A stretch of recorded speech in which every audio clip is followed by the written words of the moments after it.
Alright, so I'm prepping some 223 cases. Now I have to remove the crimp on the primer pocket. I've been using this, and it's pretty good. It's alright, but my fingers are cramping up and whatnot. I almost bought the Dylan or the RCVS swage tool, which is like 80 to 100 bucks. I had this guy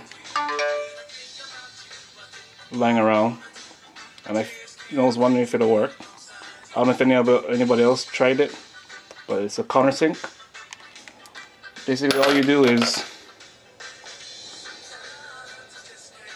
the crimp right there.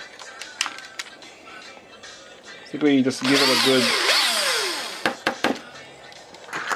a good hard push, like a real quick second.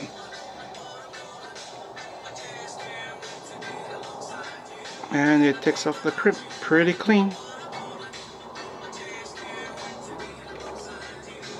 And I got 1,000 more to go.